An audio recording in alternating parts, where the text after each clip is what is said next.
Assalamualaikum warahmatullahi wabarakatuh. Jumpa lagi dengan saya Siti Nurjana, guru SMP Negeri 7 Kota Sorong, Provinsi Papua Barat Daya, calon guru penggerak angkatan 11. Pada video ini adalah aksi nyata saya pada modul 1.4 Budaya Positif. Berbagi praktik baik dengan rekan guru tentang budaya positif.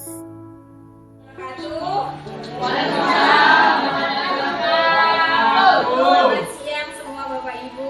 Siang. Sehat semua? Sehat. Masih semangat? Semangat. Semangat.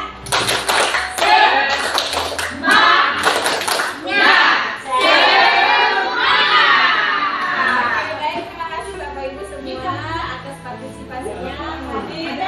Di hari ini saya akan membawakan sedikit berbagi dengan Bapak Ibu semua tentang budaya positif. Sebelum saya lanjutkan, mungkin Bapak Ibu sudah pernah mendengar budaya positif?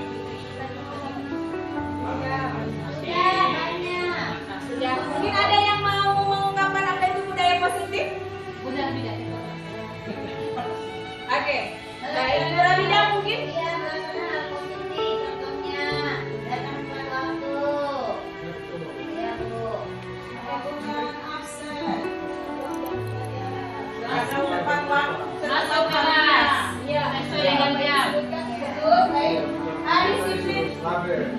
Disiplin positif itu adalah kepatuhan terhadap nilai dan norma yang berlaku.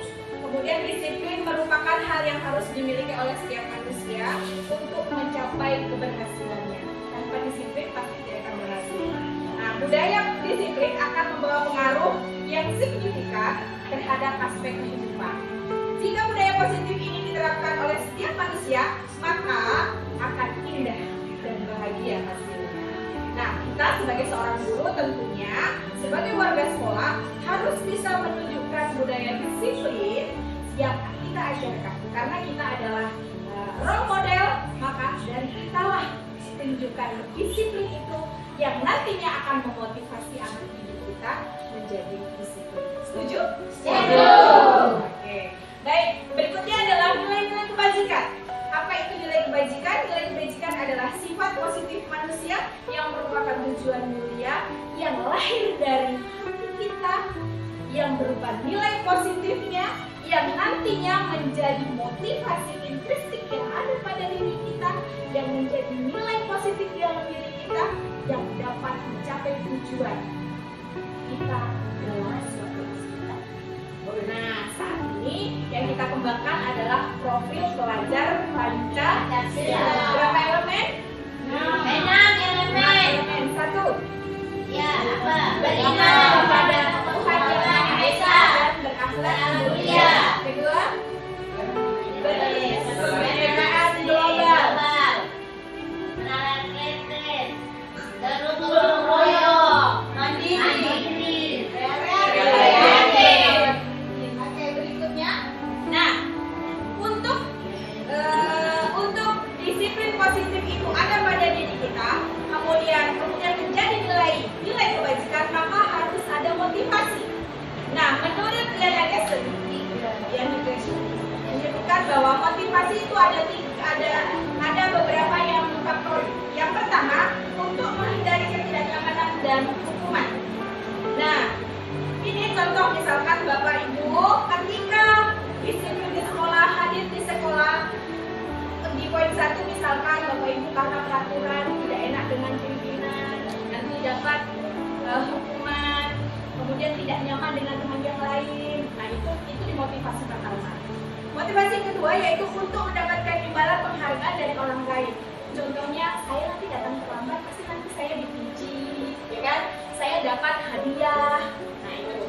Nah, kedua ini adalah motivasi eksternal. Kenapa disebut eksternal? Karena dia ada sesuatu yang dia inginkan, ada imbalan, ada penghargaan, kemudian takut dengan hukuman, kemudian takut mungkin dapat omelan dan lain sebagainya. Itu adalah motivasi eksternal. Sedangkan yang ketiga adalah untuk menjadi diri mereka yang diinginkan dan menghargai diri sendiri dengan nilai-nilai yang mereka percaya. Contoh misalkan, ketika dia sudah ada motivasi di dalam dirinya untuk disiplin, secara otomatis dia akan menyadari bahwa betapa berharganya diri. Seperti siswa, ketika dia sudah menghargai dirinya bahwa saya tidak mau terlambat karena saya menghargai diri saya, maka yang terjadi adalah motivasinya terdapat pada motivasi intrinsik dalam dirinya. Itu yang perlu kita kembangkan sekarang dengan memerdekakan siswa bahwa kita munculkan motivasi yang ada di dirinya, nanti akan muncul keyakinan, akhirnya dia percaya dengan peraturan, dan akibatnya nanti karakter positif yang akan muncul pada dirinya adalah disiplin. Oke, berikutnya sampai di sini bisa dipahami Bapak Ibu? Bisa. Oke, berikutnya lanjut adalah penghargaan dan hukuman. Penghargaan adalah bentuk pengakuan yang dicapai siswa. Bukan hanya siswa, kita juga pasti dapat penghargaan. Namun, penghargaan juga bisa berupa hadiah, bisa berupa juga motivasi, bisa berupa dengan ujian ya, atas prestasi yang dicapai siswa atau prestasi yang dicapai oleh kita. Sedangkan hukuman adalah perilaku yang tidak sesuai dengan norma yang berlaku. Hukuman dapat membantu perilaku siswa lebih baik, mengurangi perilaku negatif. Namun, hukuman dan penghargaan akan berdampak negatif bila diberikan pada yang tidak tepat. Contoh, pemberian penghargaan. Anak menjadi tergantung, oh nanti saya akan meningkatkan disiplin saya, kan saya ingin mendapatkan penghargaan. Bukan lagi motivasi yang terdapat dirinya mempercayai nilai-nilai kebajikan yang ada pada diri, tapi dia mengharapkan penghargaan. Saya takut dengan guru, makanya saya datang tepat waktu. Nah itu juga motivasi eksternal. Nanti dihukum sama Pak Guru. Nah ini juga motivasi eksternal. Keduanya ini akan mengakibatkan siswa tergantung, tidak bisa berdiri sendiri, tidak bisa mandiri. Kita bangkitkan motivasi yang di anak adalah motivasi intrinsik yang ada dalam diri. Jangan sampai anak kita beri penghargaan, dia hanya mengharap penghargaannya. Akhirnya besok akan berulang kembali. Sering terjadi ya Bapak Ibu. Oke, kita lanjut berikutnya. Keyakinan kelas. Bagaimana supaya disiplin positif itu bisa kita jalankan dengan baik? Kita bikin keyakinan kelas. Kalau dulu peraturan ya. Ya, dulu Peraturan. Sekarang keyakinan. Kenapa? Apa perbedaan peraturan dan keyakinan? Peraturan mengikat. Sedangkan keyakinan diyakini bersama. Iya, Betul sekali. iya. Jadi kalau peraturan dia dibuat mungkin ada salah satu pihak tanpa ada kesepakatan. Tapi ketika keyakinan dibuat dengan keyakinan, kemudian dijadikan kesepakatan, setelah itu menjadi peraturan yang di dalam kelas. Seperti itu. Akhirnya apa? Anak-anak menyadari bahwa keyakinan, menyadari akan melakukan perbuatan positif tersebut dengan dasar keyakinan yang ada pada. Jadi begitu.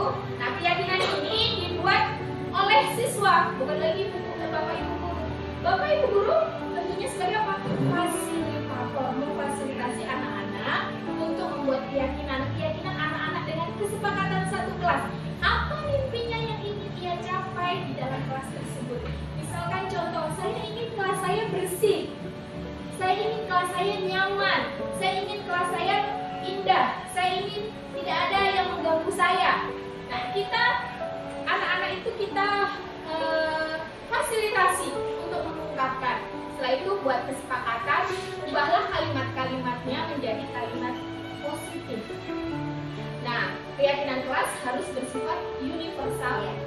Universal mengikat semua yang ada di dalam kelas. Siapa yang bertanggung jawab dengan keyakinan kelas? Semua yang ada dalam kelas. Warga kelas tersebut. Bahkan kalau kita bisa membuat keyakinan sekolah, maka warga sekolah. Apakah cuma Bapak Ibu, apakah cuma siswa? Tidak, semua warga kelas dan semua warga sekolah harus menyepakati keyakinan kelas. Oke, next. Berikutnya adalah posisi kontrol guru. Di mana posisi kita? Ada 5 posisi kontrol. Yang pertama adalah menghukum, yang kedua adalah membuat merasa bersalah, yang ketiga adalah sebagai hukuman, yang keempat sebagai pemantau, dan yang kelima adalah sebagai manajer. Sebagai penghukum, biasanya Bapak Ibu guru akan mengatakan begini, kamu itu, di sini ada penjelasannya, menghardik, menunjuk-nunjuk, menyakiti, dan menyindir. Ada ya Bapak Ibu? Mudah-mudahan SMP Negeri 7 tidak ada. Ya. Ini, ya, guru biasanya sikapnya seperti itu. Kemudian, kalau kamu tidak melakukan, awas, masakan. Putar keliling lapangan 10 kali. Itu dia hukuman. Dia masuk di posisi kontrol dulu sebagai penghukum. Nah, hasilnya apa? Hasilnya anak akan memberontak. Karena apa? Karena dia merasa bahwa tidak sesuai dengan dirinya. Membentak, menyalahkan orang lain, dan bahkan akan menunjukkan anak itu berbohong.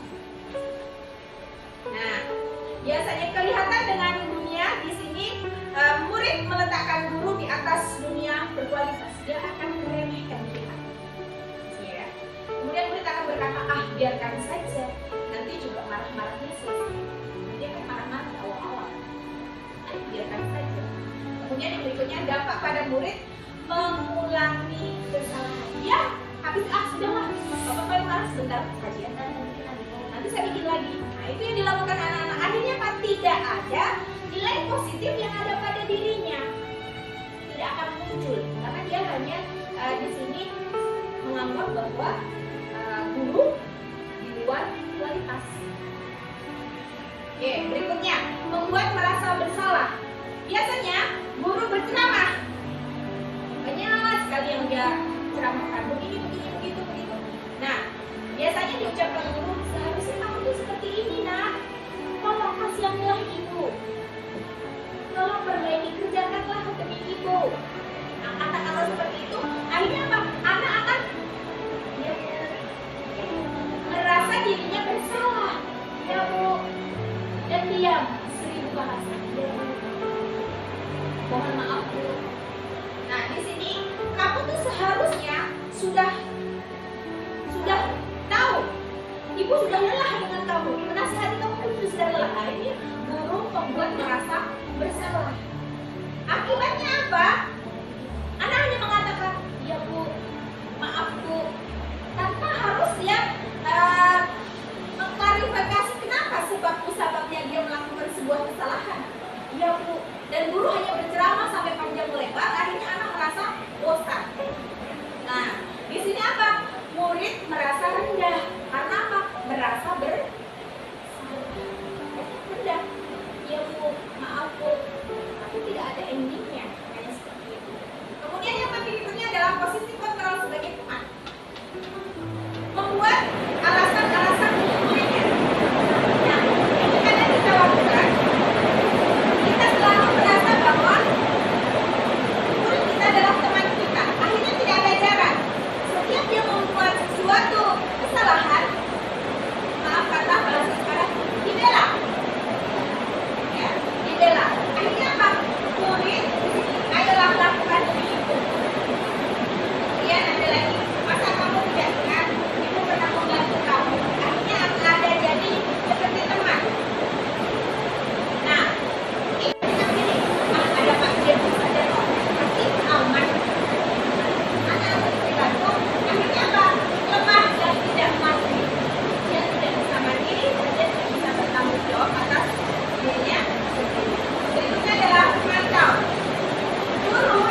berapa, saya harus menghitung bintang berapa. Efeknya apa? Menitik beratkan pada sanksi dan hadiah. Dia hanya tidak bisa merubah dirinya. Oh, saya kemarin melakukan hitung poinnya, menghitung. Tapi tidak ada akan muncul budaya positif karakter yang ada muncul pada dirinya. Nah, berikutnya adalah posisi manajer. Posisi manajer inilah yang harus dimiliki oleh seorang guru. Yang pertama, mengajukan pertanyaan-pertanyaan. Ketika ada anak punya masalah, kita tanyakan dulu. Tanyakan dulu, kenapa? Misalkan, kenapa kamu nak terlambat? Dia bisa mengungkapkan kenapa, sebab-sebabnya terlambat. Kemudian dia bisa menceritakan. Kemudian kita kembalikan keyakinan kelasnya, mencari bagaimana solusinya yang ia hadapi. Apa yang kita yakini, apa yang bisa kita kerjakan untuk memperbaiki masalah ini. Jadi kita tanyakan, kalau dia nggak disiplin tentang materi, kita tanyakan kalau dia sendiri, kira-kira kamu tidak disiplinnya di mana? Kenapa kamu tidak bisa disiplin? Kita kembalikan keyakinan, apakah di kelasmu sudah ada keyakinan kelasnya? Kira-kira untuk memperbaikinya bagaimana? Anak yang akan mengungkapkan sendiri. Kemudian kita tinggal membimbing, membantu anak, karena anak sudah punya solusi sendiri. Kira-kira solusinya seperti kenapa kamu terlambat? Saya terlambat bangun.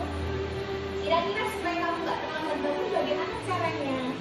Anak akan menemukan solusi-solusi itu sendiri. Akhirnya apa? Anak bisa mengevaluasi dirinya sendiri bahwa dia telah melakukan kesalahan, dia mencari solusinya sendiri. Kita orang tua, guru, tinggal kerjasama dengan orang tua untuk mencapai.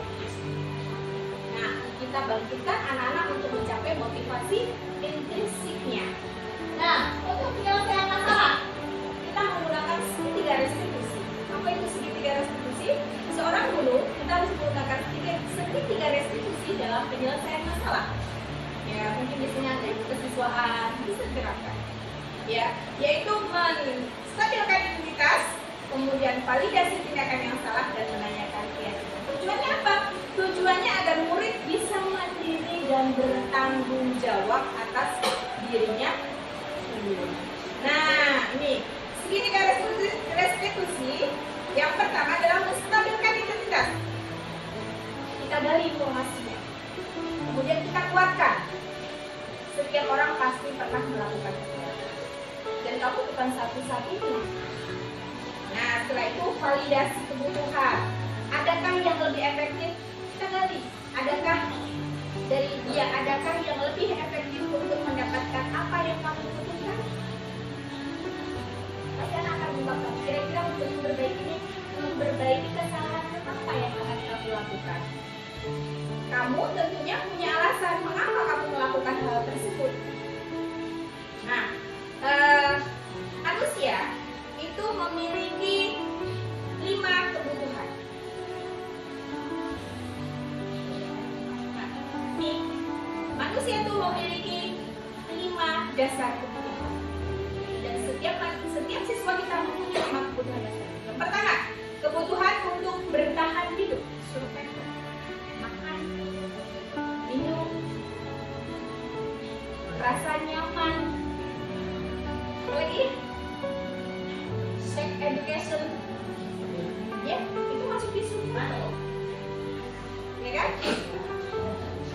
Itu kemudian, jadi ini kebutuhan manusiawi, kebutuhan untuk bertahan hidup. Kemudian yang kedua adalah kebutuhan akan kasih sayang dan rasa diterima, love and belonging.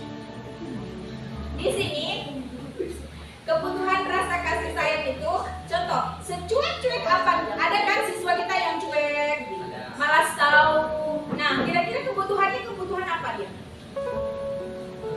Kebutuhan kasih sayang kita perhatian. Contoh misalkan tadi Pausan ya Bu ya di kelas, dia membutuhkan rasa kasih sayang. Coba sesekali Bapak Ibu guru jangan terlalu menghakimi dia. Ada yang rasa sayang dengan dia, karena anak didik kita itu unik itu punya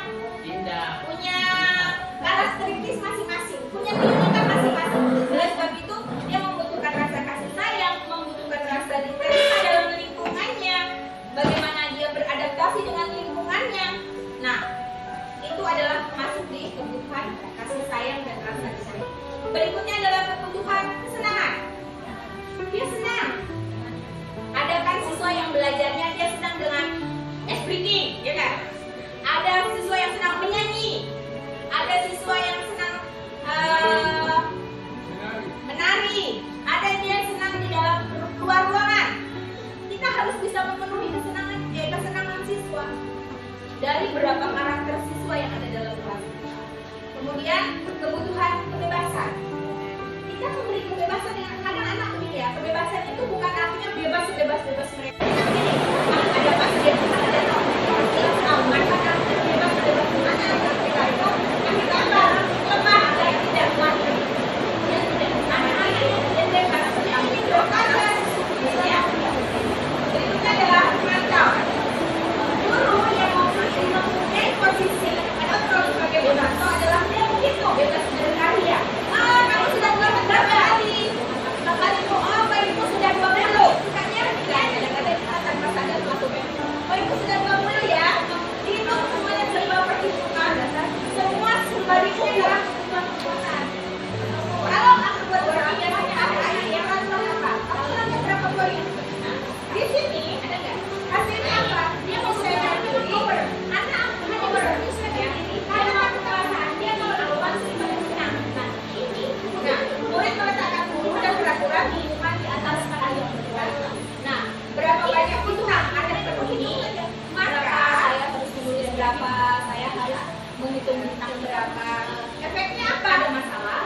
Menitik beratkan pada solusi dan dia hanya tidak bisa merubah dirinya. Oh, saya sangat mengatakan itu nggak kontrak kemudian di sana. Tapi yang tidak ada akan muncul budaya positif karakter yang ada muncul pada dirinya. Nah, berikutnya adalah posisi manajer. Posisi manajer orang tua tidak harus dimiliki oleh seorang guru saja. Seorang yang pertama mengajukan pertanyaan ilmu. Ketika ada anak yang salah, kita tanyakan dulu. Ya, tanyakan dulu kenapa misalkan yang lambat. Kita misalnya bahwa dia bisa mengungkapnya ilmu apa dan sebabnya tanpa mau.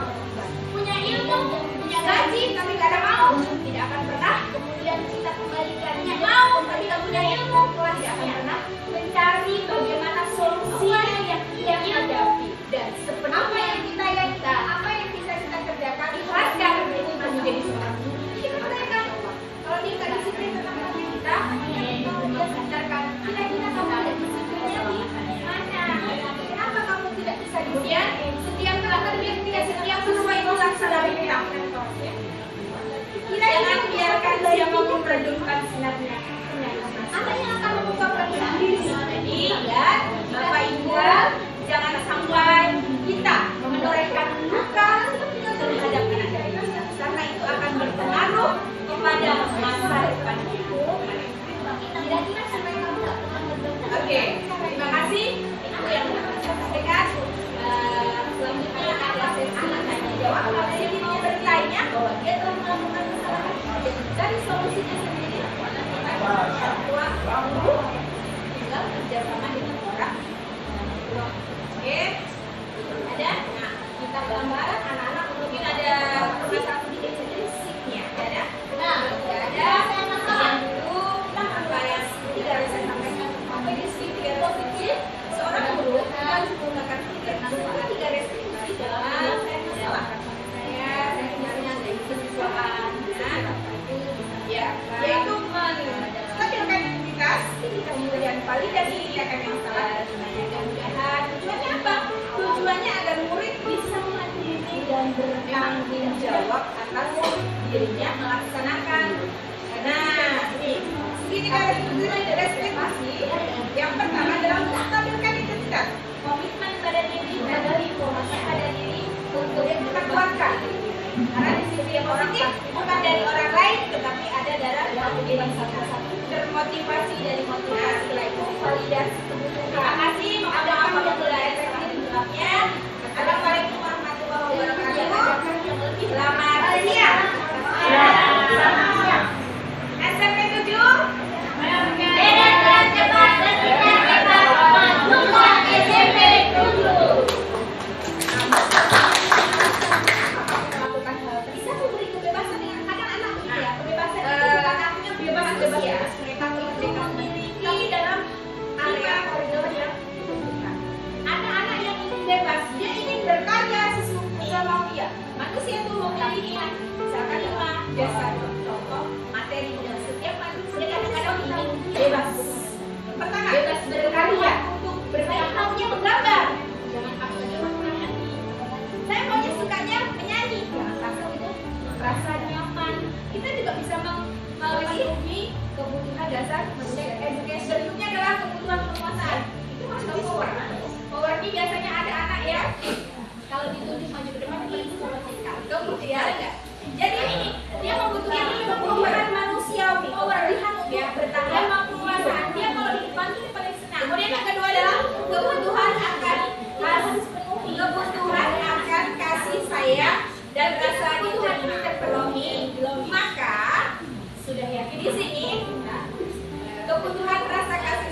cuek apa? Ada kan siswa kita yang cuek, malas tahu. Nah, kira-kira kebutuhannya kebutuhan apa dia? Kebutuhan yang perhatian. Contoh misalkan tadi Fauzan ya Bu ya di kelas. Dia membutuhkan rasa kasih sayang. Coba sekali Bapak Ibu guru jangan terlalu menghakimi dia. Seorang ibu rasa sayang dengan dia. Karena seorang anak didik kita tuh unik. Anak itu punya karakteristik masing-masing, punya keunikan masing-masing. Oleh sebab itu dia membutuhkan rasa kasih sayang, membutuhkan rasa diterima dalam lingkungannya, bagaimana dia beradaptasi dengan lingkungannya. Nah, punya gaji tapi kadang-kadang masih tidak akan pernah kasih sayang dan rasa punya mau, tapi punya dalam kebutuhan akan pernah. Dia senang, mau kan? Ada kan siswa yang belajarnya dia senang dengan kita, speaking, ya kan? Ikhlas. Ada siswa yang senang menyanyi, ada siswa yang senang menari, ada dia senang di dalam keluar ruangan. Kita harus bisa setiap siswa itu laksanakan beberapa karakter siswa yang ada dalam kelas. Jangan biarkan siapa yang berkebutuhan dan kebebasannya karena suatu kita berikan kebebasan Bapak Ibu bebas berangan sampai. Sekian pemaparan dari saya, semoga bermanfaat. Terima kasih. Salam guru penggerak, bergerak, tergerak, dan menggerakkan. Wassalamualaikum warahmatullahi wabarakatuh.